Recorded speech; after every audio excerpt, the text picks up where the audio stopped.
kajian Islam ilmiah di Roja TV dan Radio Roja. Di antara kesalahan-kesalahan yang berkaitan dengan seorang muadzin, yang pertama, dan ini banyak, terlalu memanjangkan dan melenggok-lenggokkan suara azan.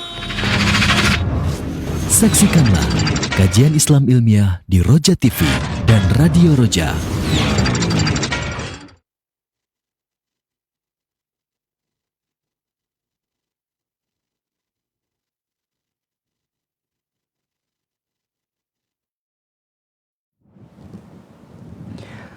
Assalamualaikum warahmatullahi wabarakatuh. Alhamdulillah wassalatu wassalamu ala Rasulillah wa ala alihi wa sahbihi wa mawala. Saudaraku seiman dan seakidah, sahabat Roja dimanapun Anda berada, masih bersama dengan kami di saluran tilawah Al-Quran dan kajian Islam. Dan di kesempatan pagi hari ini kembali kami hadirkan kajian ilmiah yang kami pancarluaskan langsung dari kota Kudus bersama Ustadz Dr. Musyafa Ad-Darimi Hafizahullah Ta'ala. Dan kembali kita akan mengkaji Sahih Fikih Sunnah dalam pembahasan kita di pagi hari ini, masalah-masalah berkaitan dengan memandikan jenazah.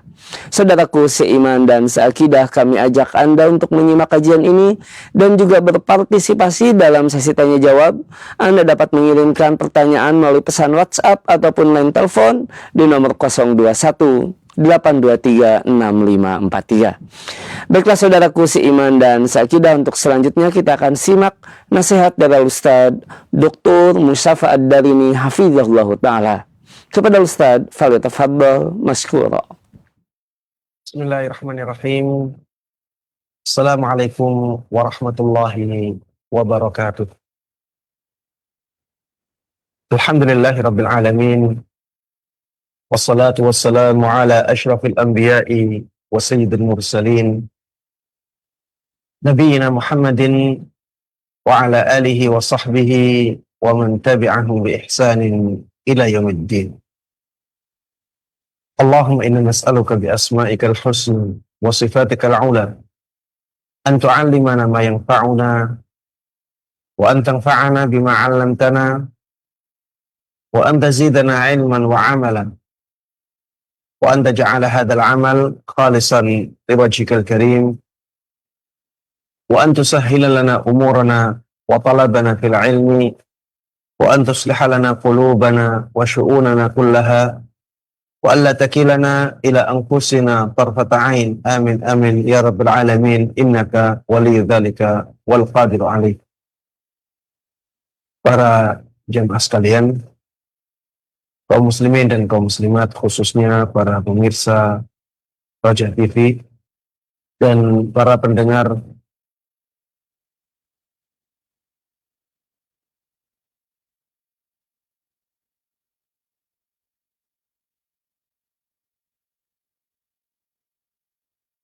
para jemaah sekalian rahimana wa rahmatullah. Alhamdulillah, Allah subhanahu wa ta'ala masih memberikan kepada kita nikmat-nikmatnya hingga pada kesempatan yang berbahagia ini kita bisa meneruskan kembali kajian ilmiah tentang kitab Sahih Fikih Sunnah. Mudah-mudahan Allah subhanahu wa ta'ala terus menjaga kita di atas kebaikan, di atas amalan menuntut ilmu, sehingga Allah subhanahu wa ta'ala membimbing kita terus di atas kebaikan dan jalan yang lurus. Amin amin ya rabbal alamin. Tidak lupa salawat dan salam, keberkahan dan kenikmatan semoga selalu terlimpahkan dan tercurahkan kepada Nabi yang sangat kita cintai dan sangat kita junjung tinggi, Nabi Agung Muhammad sallallahu alaihi wasallam. Begitu pula kepada seluruh keluarga beliau, seluruh sahabat beliau, dan seluruh kaum muslimin yang mengikuti beliau dan para sahabatnya dengan baik hingga hari akhir nanti. Para jemaah sekalian rahimana wa rahimakumullah, masih tersisa pembahasan tentang memandikan jenazah, hal-hal yang berkaitan dengan memandikan jenazah. Ya, ada masalah-masalah yang berkaitan dengan memandikan jenazah yang belum kita bahas. Masalah yang pertama adalah apabila ada ibu hamil yang meninggal. Di dalam rahimnya ada janin yang masih hidup. Bagaimana kita menyikapi keadaan yang seperti ini? Apakah janinnya diambil ataukah dibiarkan?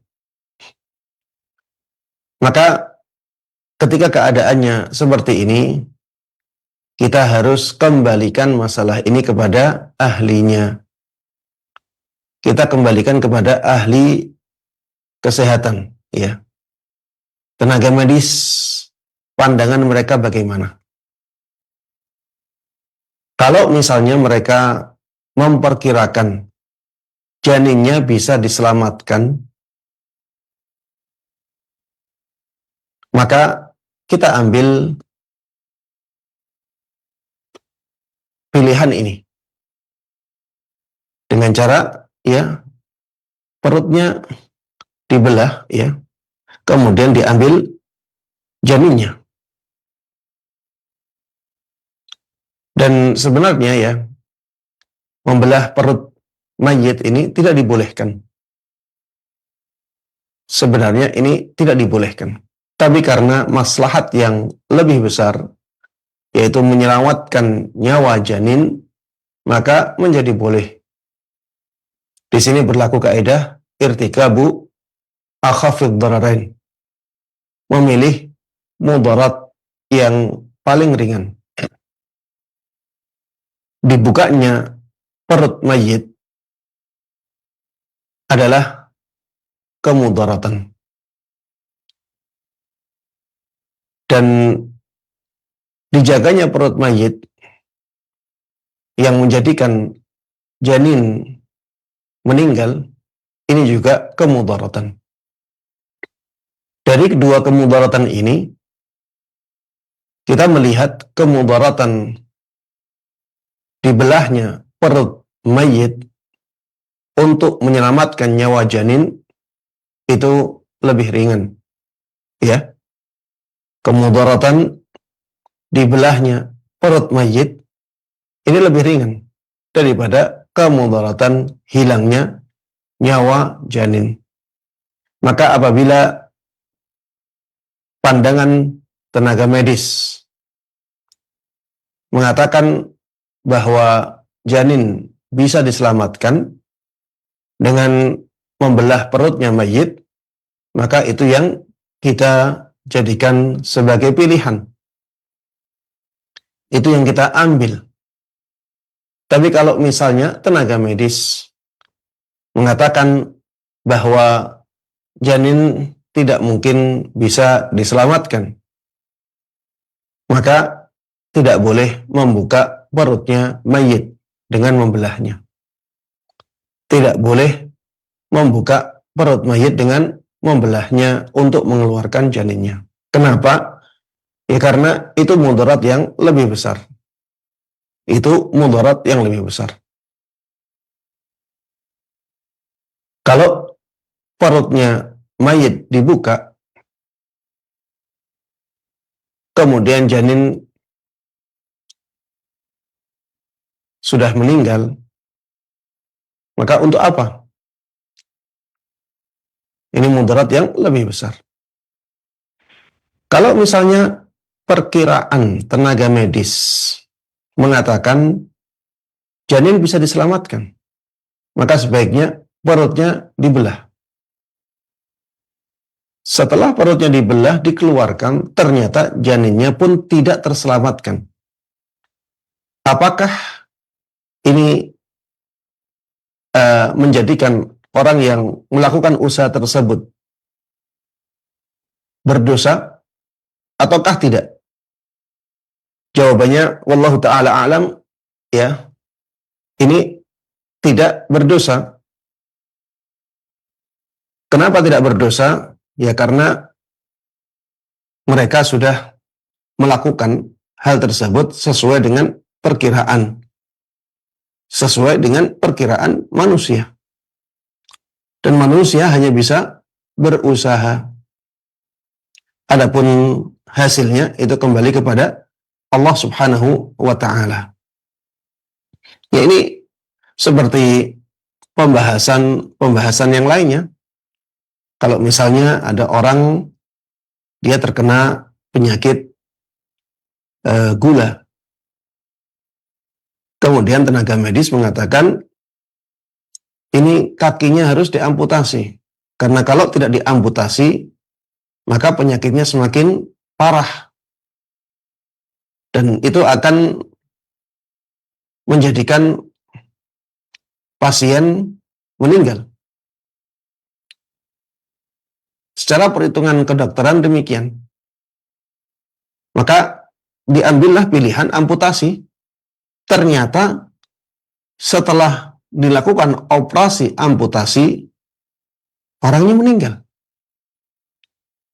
Maka tenaga kesehatan di sini, dokter tidak berdosa. Kenapa tidak berdosa? Karena dia sudah berusaha sesuai dengan perkiraan manusia, sesuai dengan ilmu yang sampai kepada dia. Adapun ternyata tidak berhasil, maka memang hasil itu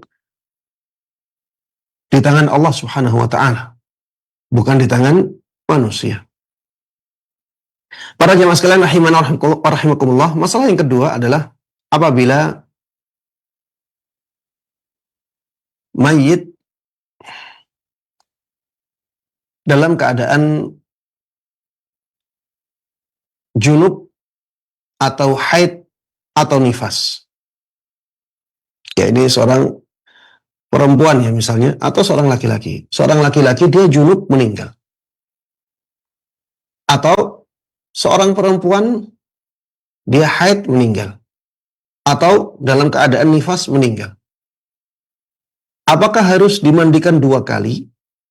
Ataukah cukup mandi sekali? Ya, ataukah cukup dimandikan sekali saja? Karena di sini mayit punya 2 sebab yang menjadikannya harus mandi. Jadi yang pertama, dia mayit, maka harus dimandikan. Yang kedua, dia junub, maka ini pun membutuhkan mandi lagi. Apakah dengan adanya 2 sebab mandi ini, mayit harus dimandikan 2 kali? Maka jawabannya tidak, ya. Cukup sekali mandi, maka itu sudah mencukupi 2 sebab mandi yang ada pada mayit. Cukup sekali mandi, maka itu sudah mencukupi 2 sebab mandinya mayit.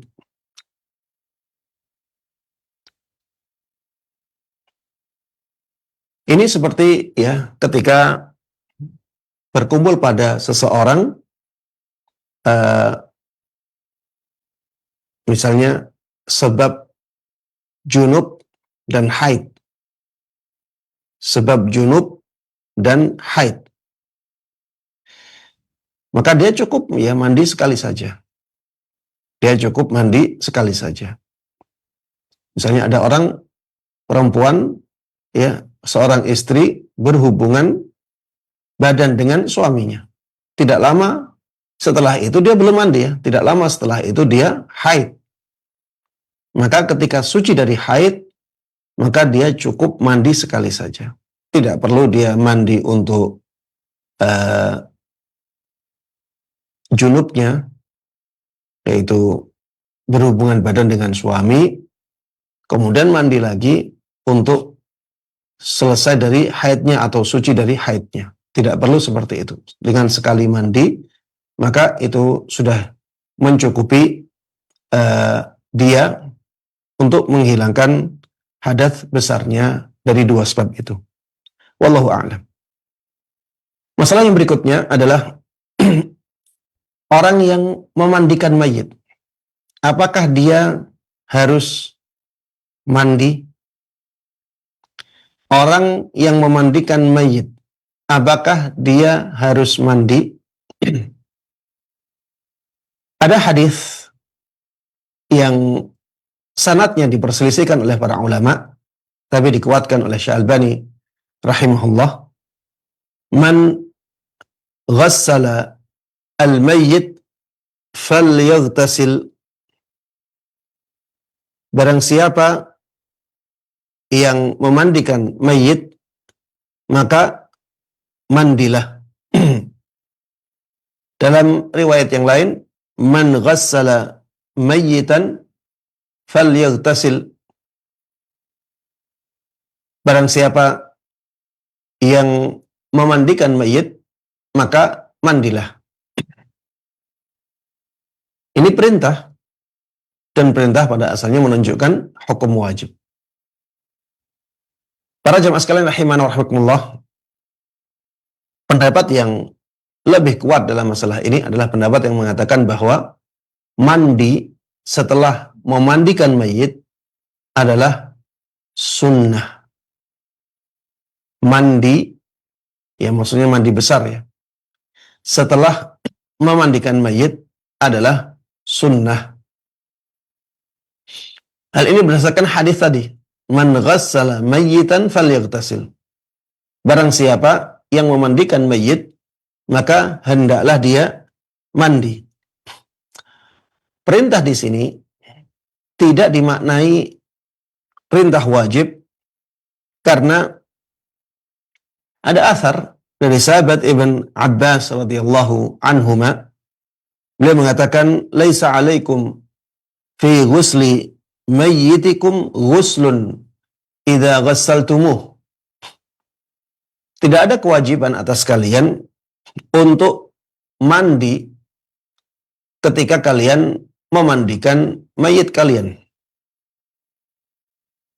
Tidak ada kewajiban atas kalian untuk mandi ketika kalian memandikan mayit kalian. Karena adanya athar ini, maka kita bisa mengubah makna perintah dalam hadis yang tadi kita sebutkan ke makna anjuran. Kita bisa mengubah makna hadis tersebut ke makna anjuran, bukan makna kewajiban. Wallahu ta'ala a'lam. Ya, ini pendapat yang lebih kuat dalam masalah ini, bahwa mandi besar setelah memandikan mayit adalah sunnah, tidak sampai derajat wajib, dan ini pendapat mayoritas ulama. Wallahu ta'ala a'lam. Masalah yang berikutnya adalah apabila tidak ada air untuk memandikan mayit, atau ada air tapi tidak mungkin dipakai karena keadaan mayit, maka apa yang harus dilakukan? Jawabannya, yang harus dilakukan adalah mentayamumi mayit atau mentayamumkan mayit. Kita ganti mandinya dengan tayamum. Kalau tidak ada air, ini jelas ya. Kalau tidak ada air, maka mandi tidak dimungkinkan, dan mandi bisa diganti dengan tayamum. Bagaimana kalau ada air tapi tidak mungkin digunakan untuk memandikan mayit karena keadaan mayit? Misalnya tubuh mayit sudah rapuh. Kalau dimandikan bisa jadi malah rusak. Misalnya tubuh mayit sudah beberapa hari. Mayit mati beberapa hari baru diketahui. Ini kalau dimandikan bisa jadi malah kulitnya rusak. Bisa jadi malah dagingnya itu jadi bercerai-berai. Apabila keadaannya seperti ini, maka jangan dimandikan. Walaupun ada air. Kenapa? Karena malah menjadikan mayit rusak tubuhnya. maka silahkan diganti dengan tayamum. Silahkan diganti dengan tayamum. Contoh lagi misalnya, ketika mayitnya merupakan korban kebakaran. Mayit terbakar. Kalau dimandikan, maka akan merusak jasad mayit. Maka kita bisa ganti dengan tayamum. Kita bisa ganti dengan tayamum. Ada pertanyaan lain ya tentang masalah ini. Ustadz, di zaman COVID, itu mayit dibungkus dengan plastik. Ya, ini menurut keterangan sebagian orang ya. Wallahu ta'ala alam, apakah semua korban COVID diperlakukan seperti itu? Ataukah hanya sebagian saja? Kalau perkiraan atau kemungkinan besarnya tidak semuanya seperti itu. Kemungkinan besarnya tidak semuanya diperlakukan seperti itu. Jadi yang kita bahas adalah apabila ada mayit yang diperlakukan seperti itu. Jadi sebelum dikubur dibungkus dengan plastik. Kemudian setelah itu baru dimandikan. Apakah boleh yang seperti ini? Kalau tidak bisa dimandikan, apakah bisa ditayamumi? Atau ditayamumkan? Jawabannya tidak bisa dua-duanya. Dimandikan tidak bisa, ditayamumkan juga tidak bisa. Kenapa? Ya karena sudah terhalang oleh plastik itu. Ya sebagaimana orang yang masih hidup ketika memakai plastik, dia tidak bisa wudhu. Dia tidak bisa mandi. Kalau wudhu, wudhunya nggak sah. Kalau mandi, mandinya nggak sah. Begitu pula ketika sudah meninggal. Tayamum juga seperti itu. Kalau sudah terhalang oleh plastik, maka seseorang tidak bisa tayamum. Kalau tayamum dalam keadaan seperti itu, tayamumnya nggak sah. Maka percuma mayit yang sudah dibungkus dengan plastik seperti itu untuk dimandikan atau ditayamumkan. Karena yang kita sentuh plastiknya ya, bukan kulit mayitnya. Karena yang kita guyur adalah plastiknya, bukan kulit mayitnya. Sehingga seharusnya tidak diperlakukan seperti itu. Seharusnya tidak diperlakukan seperti itu. Seharusnya dimandikan dulu, ya. Kemudian kalau ingin dibungkus dengan plastik, ya setelah itu. Bukan sebelum dimandikan. Wallahu ta'ala alam.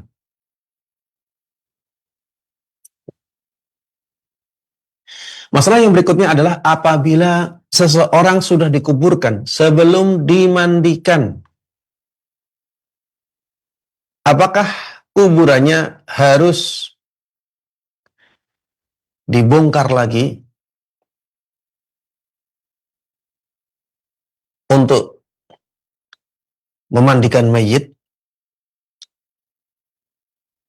Jawabannya para jemaah sekalian rahimani wa rahimakumullah, apabila masih bisa dibongkar dan dimandikan, maka menurut mayoritas ulama itu yang harus dilakukan.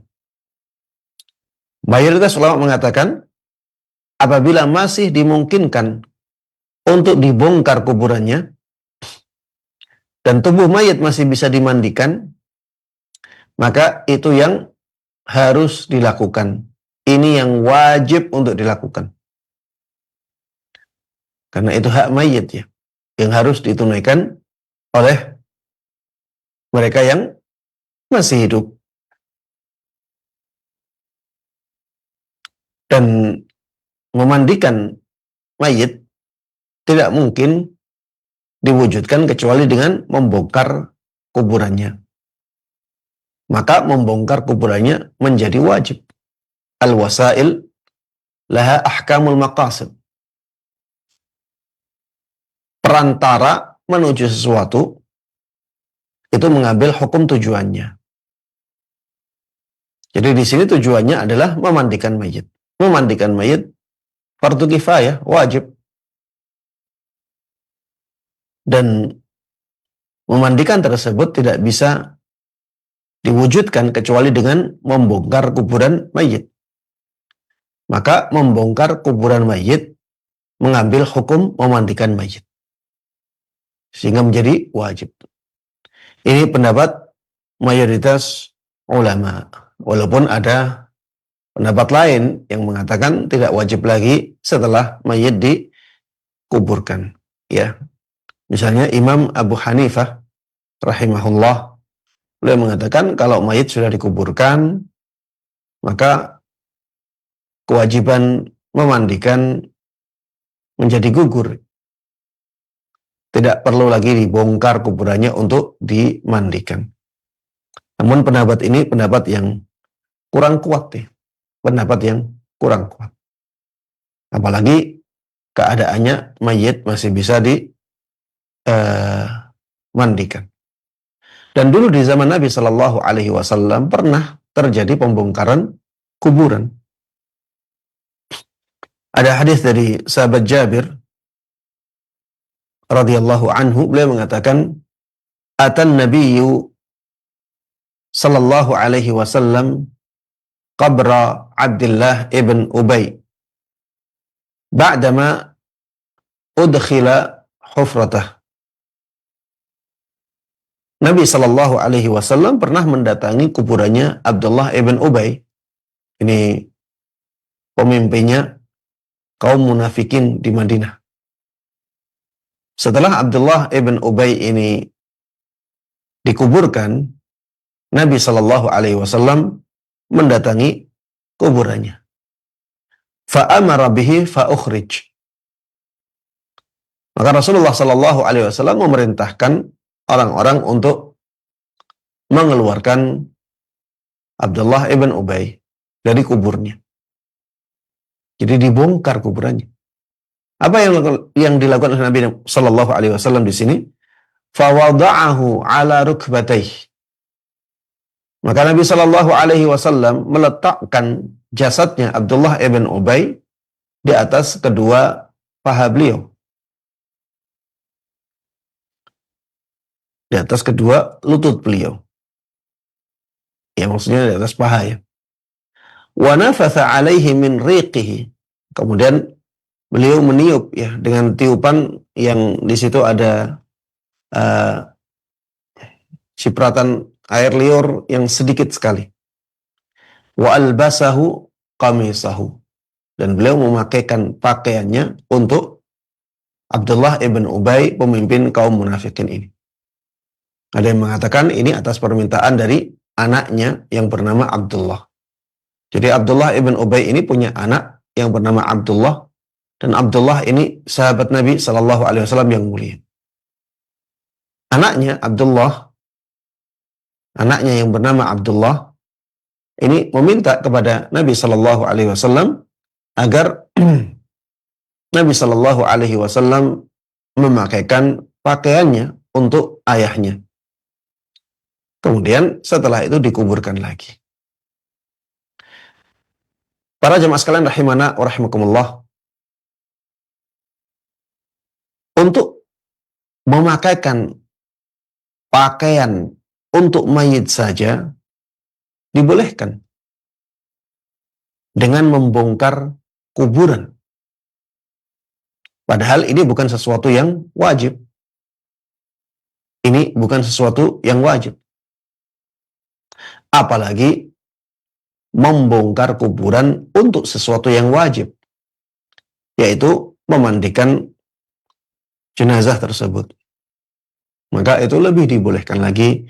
Wallahu ta'ala alam, bahkan menurut mayoritas ulama itu merupakan kewajiban. Baik, yang berikutnya adalah masalah takfinul mayyit,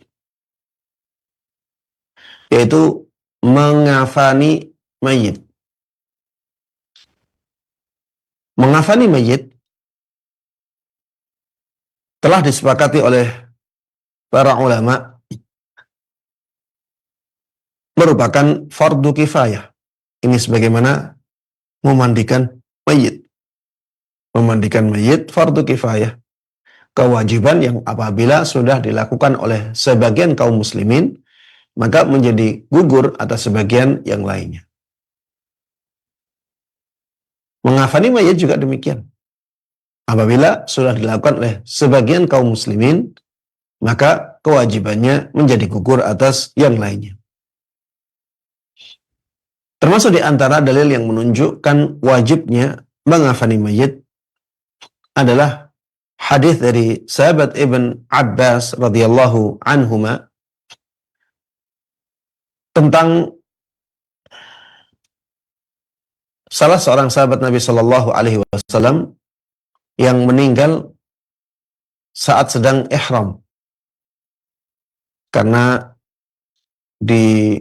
karena jatuh dari ontanya dan ditendang oleh onta itu sampai mati. Ya.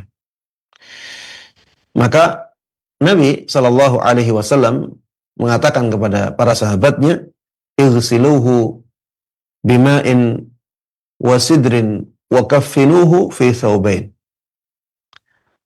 Mandikanlah dia dengan air yang dicampur dengan daun bidara dan kafanilah dia dengan 2 helai kain. Kafanilah dia dengan 2 helai kain. Ya, ini perintah untuk mengafani mayit. Dan perintah pada asalnya menunjukkan hukum wajib selama tidak ada dalil lain yang mengubah makna ini. Wala tumissuhu tiba. Jangan kalian berikan wewangian kepadanya. Ini khusus untuk orang yang meninggal dalam keadaan ihram ya, karena orang yang dalam keadaan ihram tidak boleh memakai wewangian. Maka yang mati dalam keadaan ihram pun demikian, tidak boleh dipakaikan wewangian. Wala tukhammiru ra'sah. Kata Rasulullah sallallahu alaihi wasallam, jangan kalian tutup kepalanya. Fa innallaha yab'atsuhu yaumul qiyamah mulabbiya. Karena pada hari kiamat nanti Allah Subhanahu wa taala akan membangkitkannya dalam keadaan bertalbiyah. Para jemaah sekalian rahimana wa rahimakumullah, intinya di dalam hadis ini Rasulullah sallallahu alaihi wasallam memerintahkan para sahabatnya untuk mengafani mayit tersebut. Dan ini menunjukkan wajibnya mengafani mayit. Kemudian ketika peristiwa perang Uhud, ya, setelah perang Uhud selesai, Rasulullah Shallallahu Alaihi Wasallam dan para sahabatnya mendapati banyak dari kaum muslimin meninggal, mati syahid di medan perang Uhud. Dan ketika itu Rasulullah Shallallahu Alaihi Wasallam memerintahkan para sahabatnya untuk mengafani para korban yang mati syahid itu. Ini para syuhada saja dikafani ya, apalagi yang lainnya. Baik, masalah yang berikutnya adalah biaya mengkafani mayit. Ini diwajibkan atas siapa? Biaya kafan dibebankan kepada siapa? Apakah kepada mayit itu sendiri dengan menggunakan hartanya, ataukah kepada orang lain? Jawabannya wallahu ta'ala alam, kafan adalah kewajiban mayit itu sendiri. Sehingga biaya kafan itu diambilkan dari harta mayit.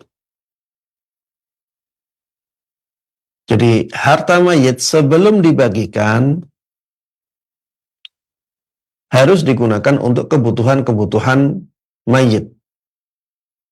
Ya, seperti tadi ya, misalnya memandikan mayit, ini ada biayanya. Maka biayanya dibebankan kepada mayit dari hartanya yang ditinggalkan. Kemudian mengafani mayit, ini juga demikian. Biayanya diambilkan dari harta mayit sebelum dibagikan. Nanti ada pemakaman, ya. Ini juga dibebankan kepada mayit, diambilkan dari hartanya sebelum dibagikan.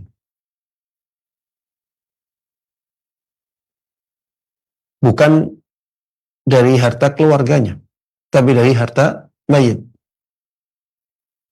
Dan ana ingin mengingatkan kepada para jemaah sekalian rahimana wa rahimakumullah tentang hal yang ana melihat ini kurang baik, ya, sehingga ana ingin mengingatkan kaum muslimin dari perkara ini. Di zaman kita banyak keluarga mayit yang memberikan uang kepada orang-orang yang menyolati mayit. Begitu pula kepada orang-orang yang mengantarkan jenazahnya mayit. Karena melihat, ya, ini perkara yang kurang baik. Ini berbahaya bagi kaum muslimin. Kalau ini terus dilakukan, maka kasihan kaum muslimin yang miskin, yang tidak diberikan kecukupan harta, tidak diberikan kelapangan harta. Nanti apabila kebiasaan seperti ini terus-menerus terjadi, akan ada fenomena yang sangat tidak bagus, ya. Jadi kalau yang meninggal itu orang kaya, nanti orang-orang menjadi sangat semangat untuk menyolatinya, sangat semangat untuk mengantarkannya ke kuburan. Kenapa? Karena ada uangnya. Karena uangnya banyak. Sedangkan kalau yang meninggal adalah orang miskin, nanti yang menyolatinya sedikit. Yang mengantarkan ke kuburannya juga sedikit. Kenapa? Karena masyarakat faham, ini mayatnya miskin. Anak kalau sholat nggak dikasih uang nanti. Anak kalau ngantarkan ke kuburan juga nggak dikasih uang. Dan akhirnya ini akan membahayakan keikhlasan sholatnya kaum muslimin. Dan ini akan membahayakan mayit dan juga membahayakan kaum muslimin itu sendiri. Mereka sholat untuk mendapatkan harta dan akhirnya menjadikan sholat mereka tidak diterima karena harta. Tujuannya harta, bukan pahala. Makanya kalau tidak ada hartanya, mereka tidak berangkat. Kemudian kalau sholat mereka tidak diterima, maka mayitnya juga kasihan. Doa-doa mereka menjadi tidak didengar oleh Allah Subhanahu wa taala. Mayatnya kasihan. Di samping ini akan menimbulkan kesenjangan yang sangat tidak baik, ini juga akan menimbulkan kemudaratan yang besar kepada kaum muslimin karena amalan mereka tidak ikhlas. Kemudian ini juga akan menimbulkan kemudaratan kepada mayit karena doa-doa mereka, salat-salat kaum muslimin untuk mayit ini tidak diterima oleh Allah Subhanahu wa taala. Maka para jemaah sekalian rahimana wa rahimakumullah, tidak ada yang lebih baik melebihi apa yang dicontohkan oleh Nabi Sallallahu Alaihi Wasallam dan generasi salaf di zaman dahulu. Jangan sampai ya kita berusaha untuk mencari-cari pembenaran. Misalnya dengan mengatakan, Ustadz, itu kan amal kebaikan. Itu amal kebaikan. Ada pahalanya di situ, Ustadz. Itu kan sedekah. Kalau kita niatkan untuk mayit, kan mayit juga mendapatkan pahala yang besar. Maka jawabannya, apakah kita bisa lebih baik dari Rasulullah Sallallahu Alaihi Wasallam dan para sahabat beliau? Apakah kita bisa melakukan kebaikan yang tidak pernah dilakukan oleh Rasulullah Sallallahu Alaihi Wasallam dan para sahabatnya? Apakah kita tahu jalan kebaikan yang tidak diketahui oleh Rasulullah Sallallahu Alaihi Wasallam dan para sahabatnya? Bukankah kebutuhan seperti itu sudah ada di zaman Nabi Sallallahu Alaihi Wasallam dan para sahabatnya? Bukankah Nabi dan para sahabatnya mampu melakukan yang seperti itu? Tapi kenapa mereka tidak melakukannya sekalipun? Para jemaah sekalian rahimana wa rahimakumullah, jangan sampai kita melakukan ibadah tapi tidak selaras dengan tuntunan Nabi Sallallahu Alaihi Wasallam, tidak selaras dengan prakteknya para sahabat Nabi Sallallahu Alaihi Wasallam. Apalagi para jemaah sekalian rahimana wa rahimakumullah, apabila biaya-biaya untuk yang seperti itu diambilkan dari harta mayit, maka ini kesalahan lain lagi. Keluarnya biaya untuk hal-hal yang seperti itu, yang pertama, hal-hal seperti itu tidak sesuai tuntunan. Yang kedua, ini harus atas izin ahli waris. Karena itu bukan kebutuhan mayit. Itu tidak dibutuhkan oleh mayit. Karena mayit tidak butuh dengan amalan-amalan yang tidak sesuai dengan tuntunan. Kalau harta yang seperti ini diambilkan dari harta mayit, maka ini ada tindakan kezaliman kepada ahli waris. Karena itu sudah menjadi hak ahli waris. Kenapa dikeluarkan? Kalau ada yang mengeluarkannya tanpa izin, maka ini adalah tindakan kezaliman. Wallahu ta'ala a'lam. Para jamaah sekalian rahimana wa rahimakumullah,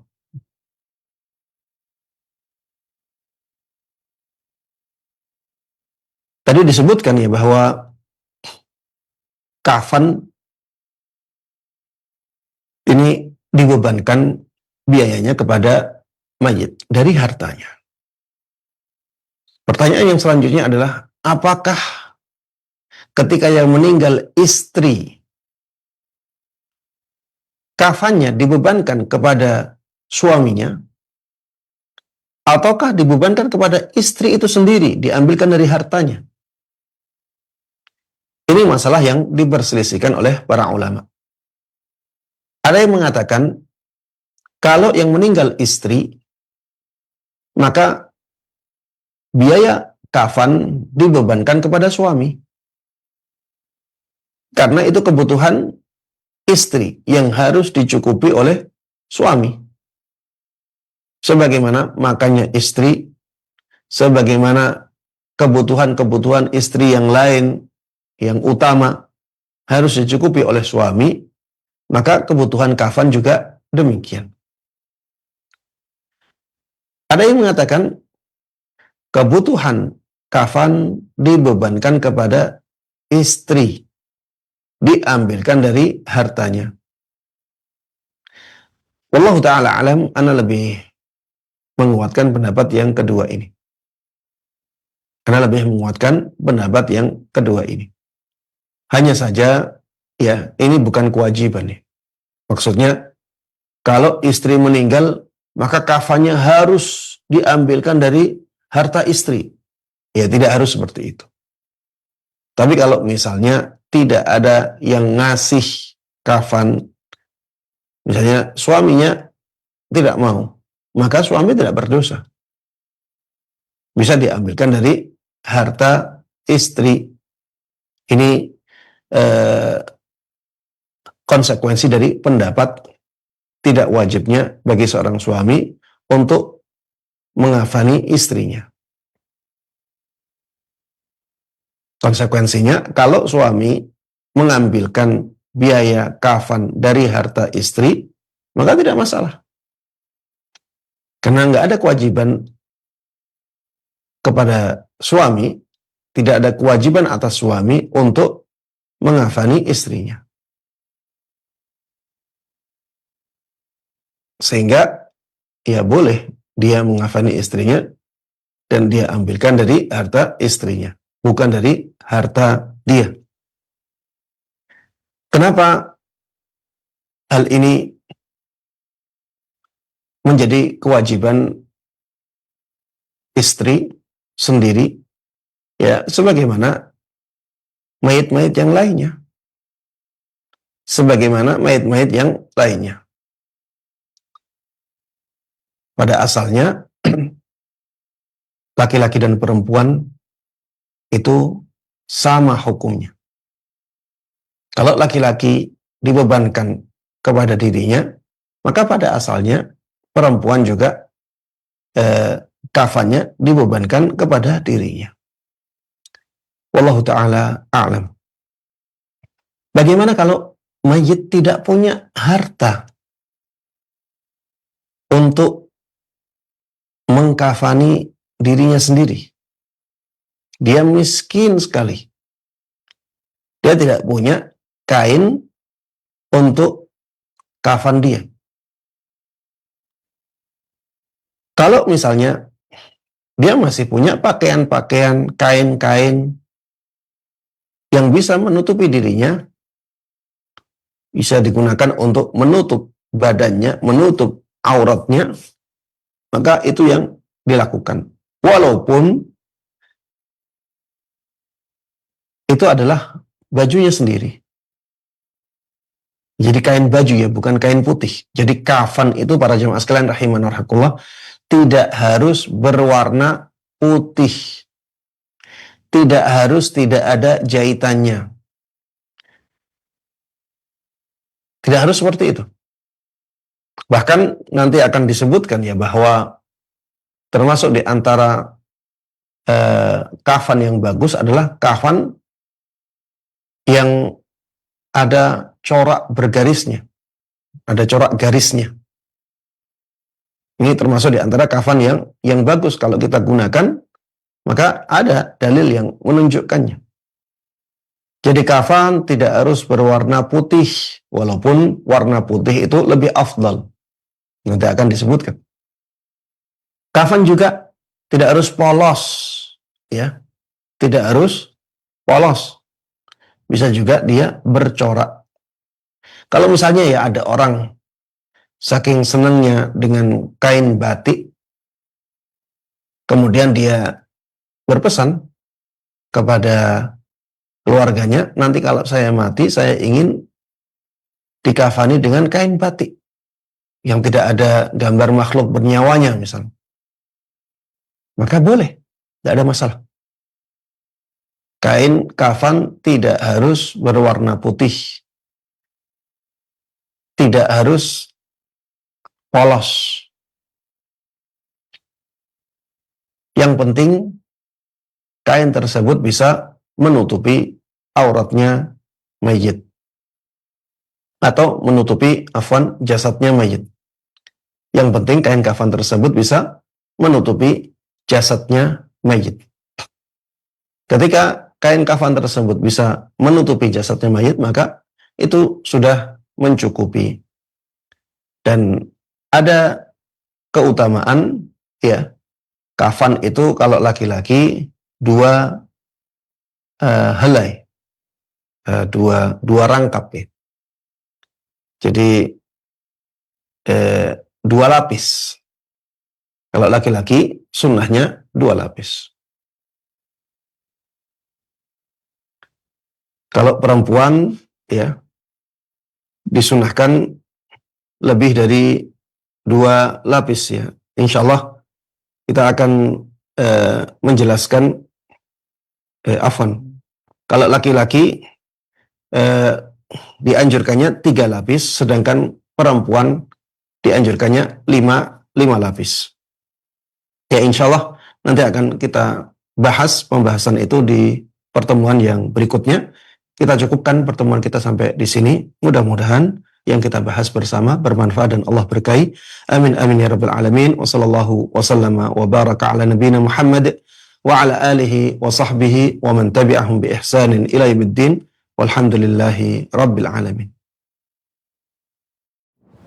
Jazakallahu khairan, kami sampaikan kepada Ustaz Dr. Musyafa Ad-Darini hafizahullah ta'ala yang telah membimbing kita di kajian edisi pagi ini langsung dari kota Kudus.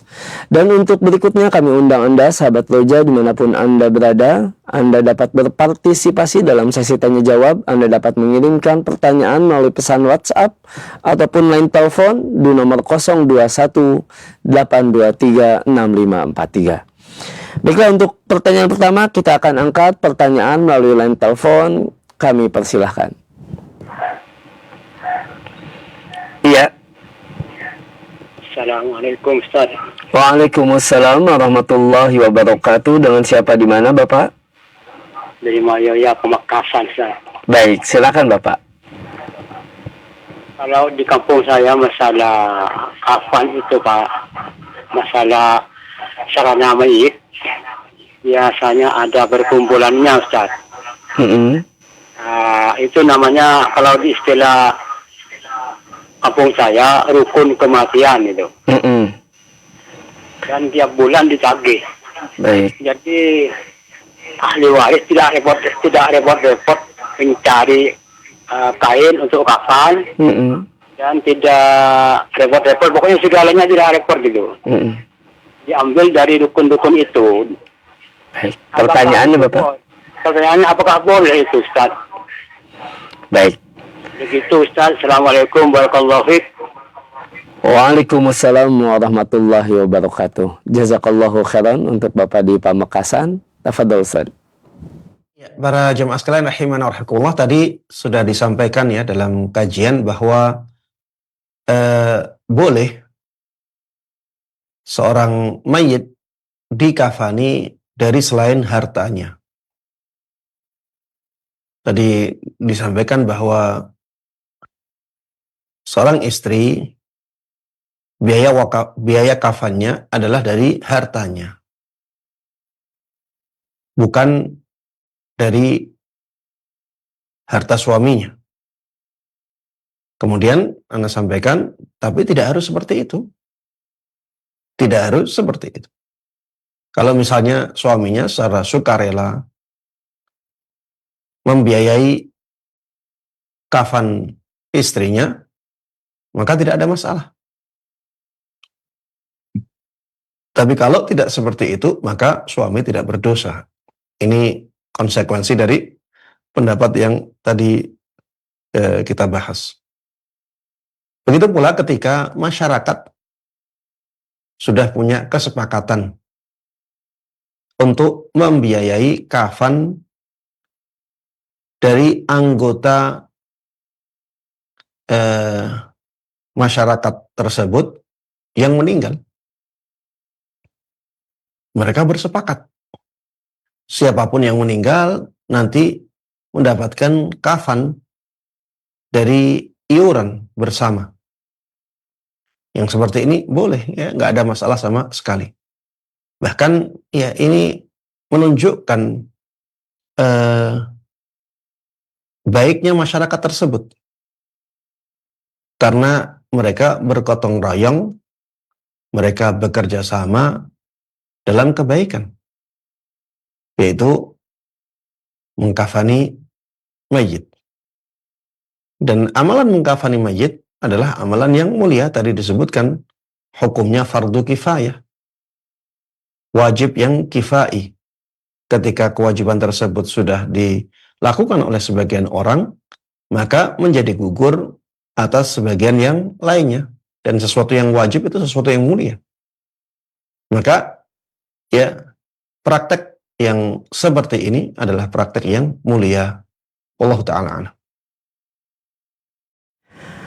Jazakallahu khairan Ustadz atas penjelasannya, dan berikutnya kita angkat pertanyaan melalui pesan WhatsApp dari Ummu Rafi di Kebayoran Lama. Assalamualaikum Ustadz, bagaimanakah posisi tangan mayit Ustadz ketika dikafani, apakah bersedekap atau tidak? Jazakallahu khairan. Tafadhol Ustadz. Ya, para jemaah sekalian rahimana wa rahimakumullah. Untuk posisi tangan mayit ya, tidak ada dalil yang khusus dalam masalah ini. Tidak ada dalil khusus dalam masalah ini, sehingga kalau misalnya disedekapin tidak ada masalah ya, atau dilurusin juga tidak ada masalah. Tidak ada dalil khusus yang menjelaskan masalah ini. Wallahu ta'ala a'lam. Jazakallahu khairan Ustaz. Untuk berikutnya kita angkat kembali pertanyaan melalui line telepon di 021-823-6543. Kami persilahkan. Assalamualaikum warahmatullahi wabarakatuh. Waalaikumsalam warahmatullahi wabarakatuh. Dengan siapa di mana Bapak? Abu Syafiq, Polewali Mandar, Sulawesi Barat, Ustaz. Baik. Silakan Abu Syafiq. Izin bertanya Ustaz. Seperti ini kejadiannya Ustaz. Ketika sang mayit mau dimandikan, sebelumnya ada pesan untuk suaminya ketika dia meninggal supaya suaminya juga ikut memandikan Ustaz. Tetapi setelah proses pemandian ada dari keluarganya untuk yang memandikan itu para akhwat atau wanita begitu Ustaz. Bukan di luar mahram dari suami. Terus tapi suami rupanya ngotot juga tetap ingin menjalankan wasiat istrinya Ustaz untuk ikut memandikan. Jadi ada percampuran antara laki perempuan di situ yang bukan mahram di saat memandikan mayat Ustaz. Itu hukumnya bagaimana Ustaz? Pertanyaan kedua boleh Ustaz? Baik, silakan Pak. Pertanyaan kedua, ada dari keluarga yang ketika sudah dimandikan tapi dia masih tetap menggosok bagian duburnya dengan maksud supaya bersih, betul-betul bersih. Tapi dari feses mayat keluar terus Ustaz. Itu bagaimana hukumnya Ustaz? Baik. Apakah mesti diwudu-wuduan Ustaz ketika terkena percikan feses begitu Ustaz? Baik. Jazakallah khair. Wa jazakallahu khairan. Tafadhol Ustaz. Ya, yang pertama tadi pertanyaan tentang suami yang memandikan istrinya, kemudian ada wanita-wanita lain juga yang memandikan istrinya tersebut. Sebenarnya para jamaah sekalian rahimana wa rahimakumullah, apa yang dilakukan oleh suami tersebut itu yang benar ya. Itu yang benar ya. Dan sudah ada contohnya di zaman para sahabat. Sahabat Ali ibn Abi Thalib radhiyallahu anhu dulu yang memandikan istrinya Fatimah binti Muhammad sallallahu alaihi wasallam. Hingga kalau istrinya berwasiat kepada suaminya agar dia yang memandikan jenazahnya, maka ketika suami menerapkan wasiat tersebut, ini yang harusnya dipilih memang. Ini yang harusnya dilakukan oleh suami tersebut. Karena yang pertama, sudah diwasiati oleh istrinya. Kemudian yang kedua, sudah ada contohnya dari sahabat Ali ibn Abi Thalib radhiyallahu anhu, dan tidak ada seorang pun dari sahabat Nabi Shallallahu Alaihi Wasallam ketika itu yang mengingkari apa yang dilakukan oleh sahabat Ali ibn Abi Thalib. Dan ini merupakan ijma' ya. Ini menjadi ijma' di kalangan para sahabat Nabi Shallallahu Alaihi Wasallam. Karena peristiwa meninggalnya Fatimah binti Muhammad Shallallahu Alaihi Wasallam ini peristiwa besar dan tentunya akan menarik perhatian dari para sahabat Nabi Shallallahu Alaihi Wasallam yang lainnya. Dan ketika sahabat Ali ibn Abi Thalib radhiyallahu anhu memandikan istrinya, tentunya hal ini juga diketahui oleh banyak sahabat Nabi Shallallahu Alaihi Wasallam. Ternyata tidak ada seorang pun dari mereka yang mengingkarinya. Ini menunjukkan mereka sepakat semuanya bahwa hal itu dibolehkan. Adapun tadi ada wanita-wanita yang lainnya yang ikut memandikan, maka selama tidak ada khalwat di sana, sebenarnya tidak ada masalah ya. Tapi ana melihat ya, kalau sudah ada suaminya, maka harusnya mereka tidak ikut memandikan. Karena kalau ikut memandikan, yang pertama nanti akan ada aurat-aurat yang kelihatan. Auratnya mereka kelihatan oleh suami tersebut. Kemudian bisa jadi terjadi sentuhan-sentuhan. Ya. Jadi tangannya suaminya tersebut menyentuh tangannya wanita-wanita atau perempuan-perempuan yang ikut memandikan. Kalau dari sisi khalwatnya di situ tidak ada. Tapi dari sisi terbukanya aurat dari mereka yang memandikan, ya, ini kemungkinan besar terjadi. Kemudian sentuhan, saling sentuh, ya, ini juga kemungkinan besar terjadi. Maka sebaiknya yang seperti ini tidak dilakukan lagi. Kalau sudah ada suaminya, maka dia yang paling berhak untuk memandikan mayat tersebut. Apalagi dia sudah mendapatkan wasiat dari istrinya. Kalau sudah ada yang lebih berhak, maka persilahkan dia untuk memandikannya. Adapun mereka bertugas, ya, maka sampaikan ya kepada yang menugasi bahwa sudah ada orang yang lebih berhak untuk memandikannya. Baik, ini yang pertama. Yang kedua, ya tadi ada feses yang keluar terus ya. Ini juga pernah kita singgung ya kalau tidak salah di pertemuan yang sebelumnya. Jadi sebaiknya ketika kita memandikan mayit, kita itu menekan bagian perut mayit dengan halus, dengan lembut. Ya, kita urut. Tujuannya adalah agar ketika masih ada feses itu atau kotoran itu, kotorannya bisa keluar dulu. Kita keluarkan dulu kotorannya sampai menurut kita sudah habis. Kemudian baru setelah itu dimandikan ya dengan bersih. Kalau misalnya sudah seperti itu dilakukan, atau misalnya kelupaan lah, melakukan yang seperti itu kelupaan.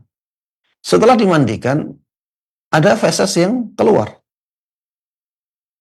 Bagaimana kita menyikapinya? Ya caranya ya dengan dibersihkan lagi. Apakah harus dimandikan lagi, Ustaz? Jawabannya tidak.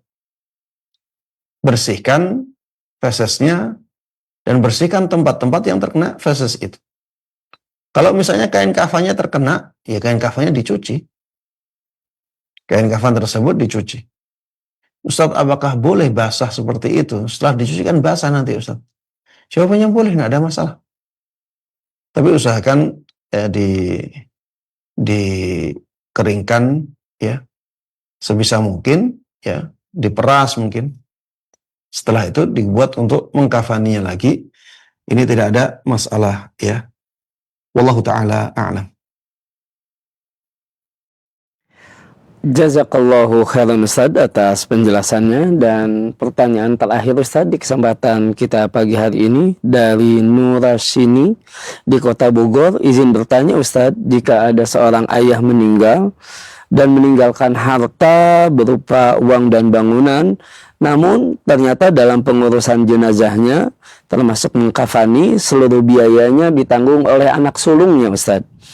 Apakah dan tidak dikurangi dari waris yang ditinggalkan dengan niat untuk bakti kepada orang tua. Apakah pembagian warisnya nanti tidak bermasalah Ustaz? Dan diperbolehkankah seperti ini? Tafadhol Ustaz. Para jemaah sekalian rahimakumullah, itu kebaikan yang dilakukan oleh anak sulungnya, ya. Itu kebaikan yang dilakukan oleh anak sulungnya. tidak ada masalah sama sekali ya. Dan anak sulungnya mendapatkan pahala yang agung di situ karena niatnya juga untuk berbakti kepada orang tuanya. Kemudian nanti harta waris dibagi ya sebagaimana biasa, tidak ada masalah sama sekali ya. Bahkan ini merupakan kebaikan yang dilakukan oleh anak sulung tersebut ya, mudah-mudahan mendapatkan pahala yang agung di sisi Allah Subhanahu wa taala dari niat baktinya itu. Kemudian para jemaah sekalian rahimanallah, ini yang bisa ana sampaikan ya. Mudah-mudahan Allah Subhanahu wa taala terus menjaga kita di atas kebaikan sampai ajal menjemput kita semuanya dengan husnul khatimah. Amin amin ya rabbal alamin. Sallallahu wasallama wa baraka ala nabiyyina Muhammadin wa ala alihi wa sahbihi wa man tabi'ahum bi ihsanin ila yaumiddin walhamdulillahi rabbil alamin. Assalamualaikum warahmatullahi wabarakatuh. Waalaikumsalam warahmatullahi wabarakatuh. Kami ucapkan jazakallahu khairan kepada Ustaz Dr. Mustafa Ad-Darini hafizahullahu ta'ala yang telah membimbing kita di kajian pagi hari ini langsung dari kota Kudus. Dan kami ucapkan pula jazakumullahu khairan untuk Anda sahabat Roja dimanapun Anda berada. Semoga apa yang kita pelajari mendatangkan ilmu yang bermanfaat, ilmu yang mendatangkan amal-amal yang soleh. Mohon maaf atas segala kekurangan dan semoga Allah pertemukan kita kembali di kesempatan mendatang, khususnya bersama Ustaz Dr. Mustafa Ad-Darini hafizahullahu ta'ala di setiap hari Senin pagi langsung dari kota Kudus. Kami dari studio undur diri. Wassalamualaikum warahmatullahi wabarakatuh. Simak Radio Roja Bogor 100.1 FM, Radio Roja Majalengka 93.1 FM, Radio Roja Palu 101,8 FM, dan Radio Roja Bandung 104.3 FM. Menyebar cahaya sunnah.